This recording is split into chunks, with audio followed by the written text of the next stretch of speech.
F. The Prophet's report on the events that occurred during the Umayyad and Abbasid periods. 1. Al-Jama'ah, Year of Reconciliation. After the Battle of Siffin was over, Caliph Ali radiyallahu anhu mobilized his army again in very large numbers to invade Sham. But due to the disturbances launched by the Khawari in 38 AH, Caliph Ali postponed his invasion and concentrated on suppressing the Khawari first. Eventually, they were all crushed at Nahrawan. A year later, Imam Ali again raised an army, but his efforts were met with obstacles as the people of Iraq began to differ in their opinions regarding this attack. In the year 40 AH, the mobilization of the army for the umpteenth time could be carried out again. There were 40,000 troops who joined the ranks of Caliph Ali bin Abi Talib, but he had not had time to mobilize. Death had picked him up through the hands of the evil Ibn Muljam.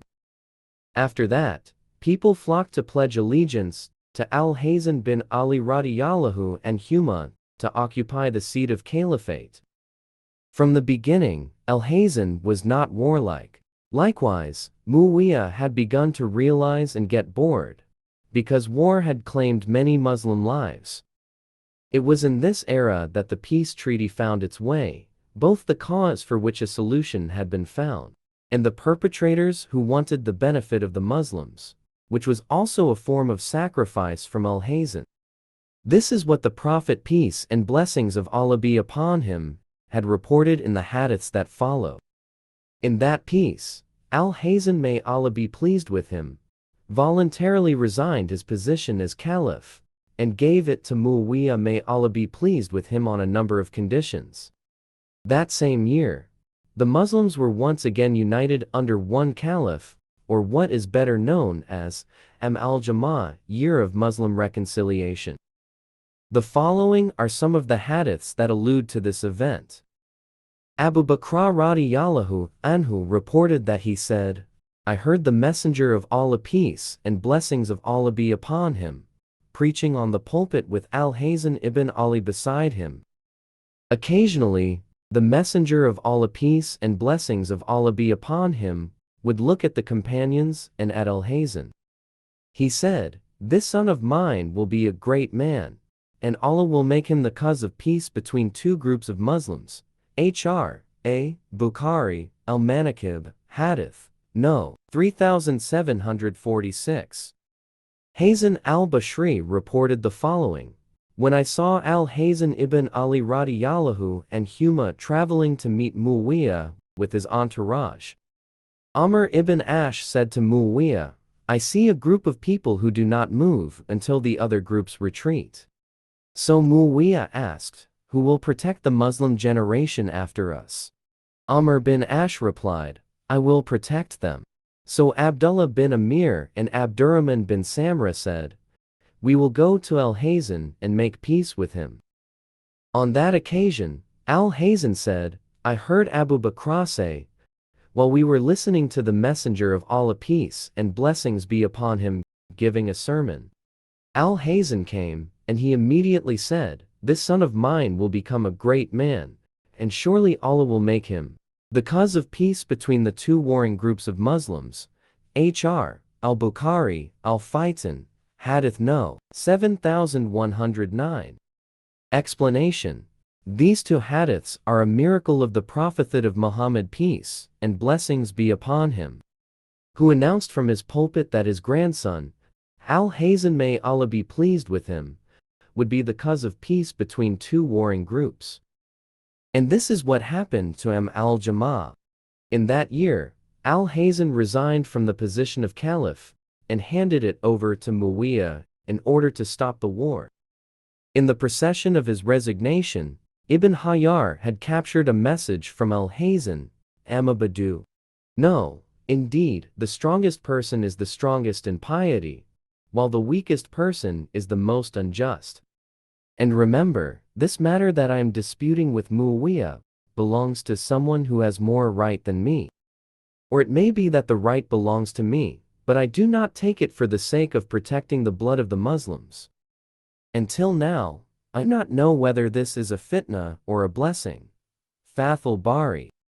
In the text of the second hadith, it is clear that Muawiyah's desire to end the feud, regret, and look beyond the future generations of Muslims. At the very least, the onset of regret and compassion for future generations of Muslims helped to facilitate the peace process, with Allah's permission. He is the one who said, if the two Hakams intend to make amends, surely Allah will help the husband and wife, and Nisai 4:35. In reality, both parties wanted peace, but Al-Hazen's generosity in the peace process was superior. For it was he who voluntarily resigned his caliphate. Thus, it was appropriate that he, not Muawiyah, was the cause of peace. After this peace treaty, all Muslims were united under Muawiyah bin Abu Sufyan, and since then the year of the peace treaty is called al-Jama'ah. On the other hand, in that year also, the Prophet's message was proven to be true, that Al-Hazen bin Ali would reconcile the two groups of Muslims. 2. News about the time of Khulafa Rashidun.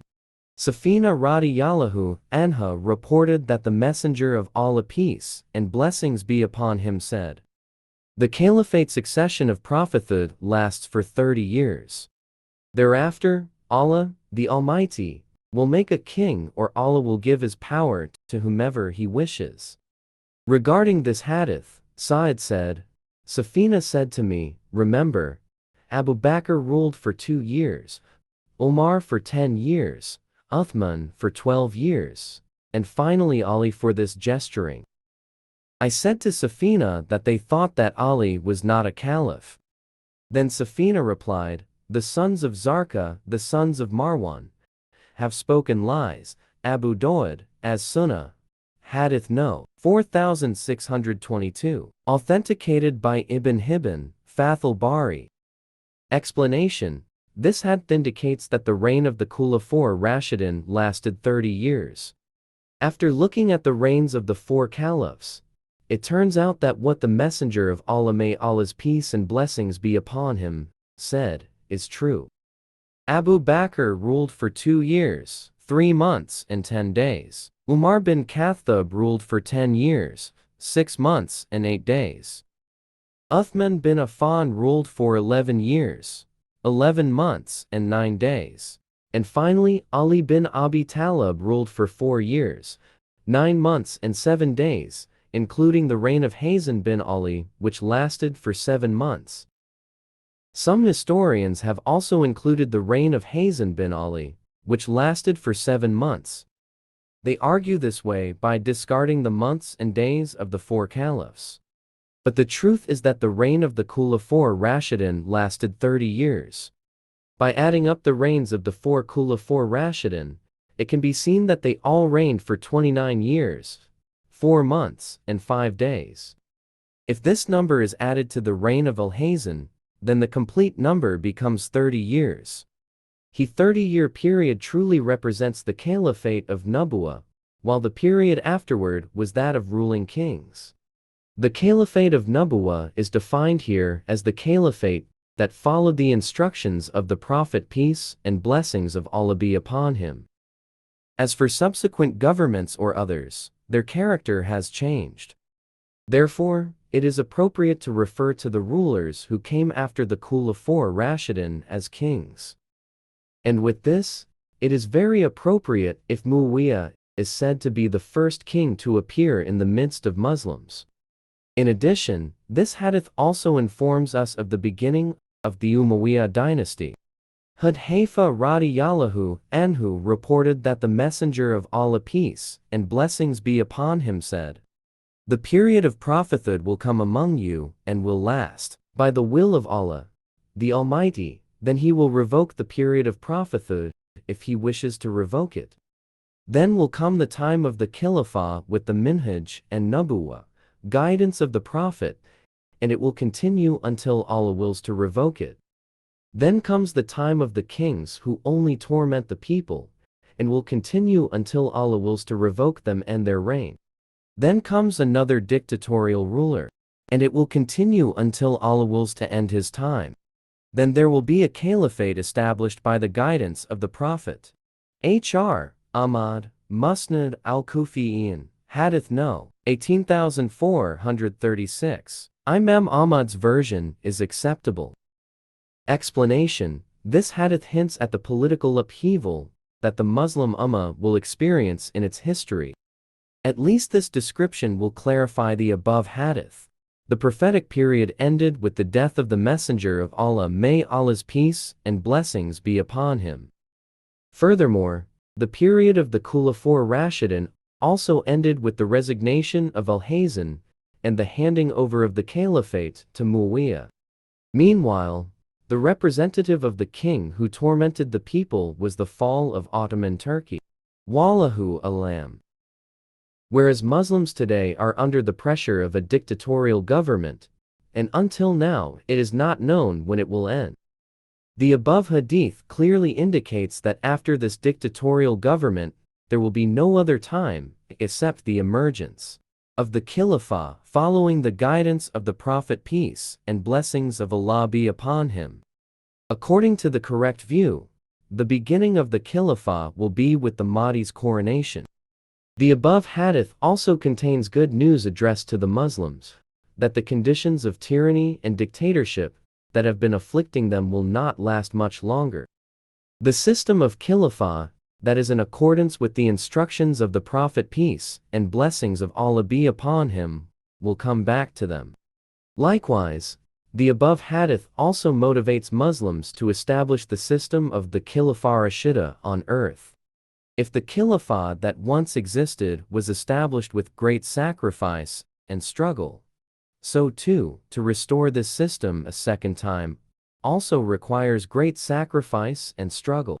Jabir ibn Samura radiyallahu anhu reported that the Messenger of Allah, peace and blessings of Allah be upon him, said, "There will be 12 rulers." Then I did not hear another word. So my father said, "The Messenger of Allah said that all these rulers will be from Quraysh." H.R. al-Bukhari, al-Akam, Hadith No. 7223. Jabir ibn Samura radiyallahu anhu reported that the Messenger of Allah, peace and blessings of Allah be upon him, said, "This religion, Islam, will continue to prosper until the 12 rulers are complete." Then I did not understand the rest of the sentence.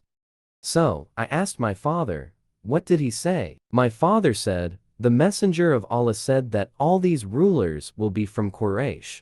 Muslim, al-Amara, Hadith No. 1821. From Jabir bin Samura radiyallahu anhu, I heard the Messenger of Allah shallallahu alayhi wasallam say, "This religion will continue to prosper as long as it is under the auspices of 12 caliphs." On hearing this, everyone broke into a roar of praise. Then the Messenger of Allah, peace and blessings of Allah be upon him, said, in such a low voice, that I asked my father, not having heard, "O father, what did he say?" My father replied, "The caliphs will all be from Quraysh." When my father reached his house, the people of Quraysh came to him. Then what else happened? My father replied, "After that, there will be bloodshed." Abu Dawud, Al-Mahdi, Hadith No. 4260. In another narration it is mentioned as follows: all the caliphs were supported by the people. Our Abu Dawud. It is even mentioned in one narration, the enmity of those who opposed them did not shake them. Explanation: this hadith is ambiguous. Even the scholars are confused in understanding it. Before explaining the various scholarly opinions, we think that it would be better if we first explain some of the indications contained in the hadith, which are important points to capture what it means. A. Hadith content and some important indications. 1. The number of caliphs mentioned in the hadith is 12. In another narration it is mentioned Umara, which means more or less the same, that is, the ruling leaders. This indicates that they were people who had the power to rule the Muslims. 2. They are all from Quraysh. Indirectly, this explanation refers to the ancestors of Quraysh, who consisted of several clans or clans. If what the Prophet peace and blessings of Allah be upon him meant was a single descendant Arabic, Bani, he would have reduced it to a single clan instead of using the word Kabila tribe. For example, if what the Messenger of Allah peace and blessings be upon him meant was to refer to a clan, he would have referred to Bani Hashim or Bani Umayyah. 3. The rulers or caliphs had a privilege, namely, when they came to power, all elements of the Muslim community united to pay allegiance to them support them. 4. A more important indication is that when they were in power, religion became advanced and was a golden age for the progress and glory of Islam. In fact, in one narration, it is described as Mani, which is a state that is strong, sovereign, and free from outside aggression. Meanwhile, in another narration, it is mentioned as a power that will not be shaken by the hostility of those who oppose them. A statement that is similar in substance to the previous statement. In another narration it is said, "This religion will continue to prevail."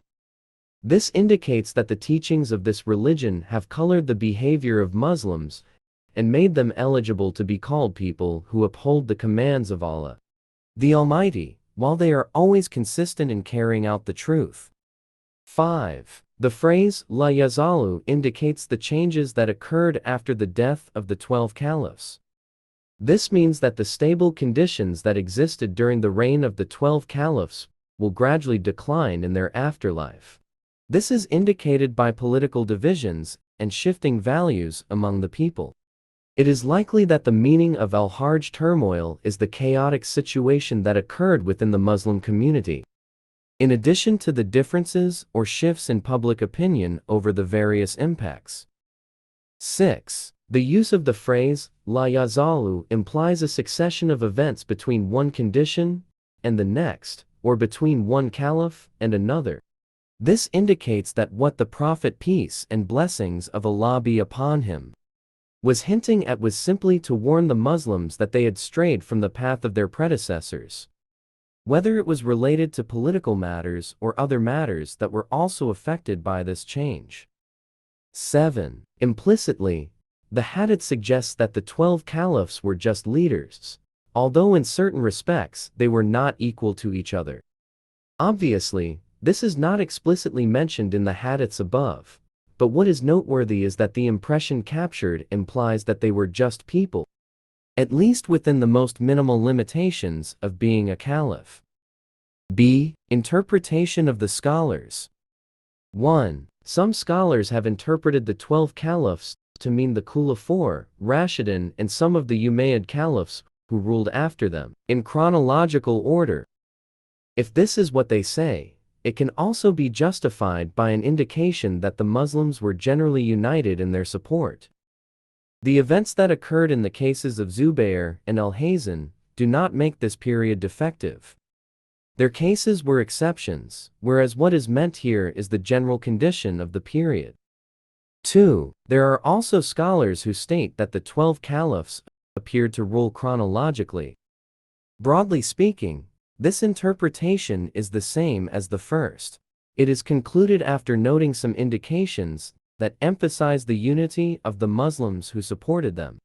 It can be proven that the caliphs Abu Bakr, Umar, Uthman, and Ali radiyallahu anhum had the support of all elements of the Muslim Ummah until the end of the Taqim incident that occurred at the Battle of Siffin.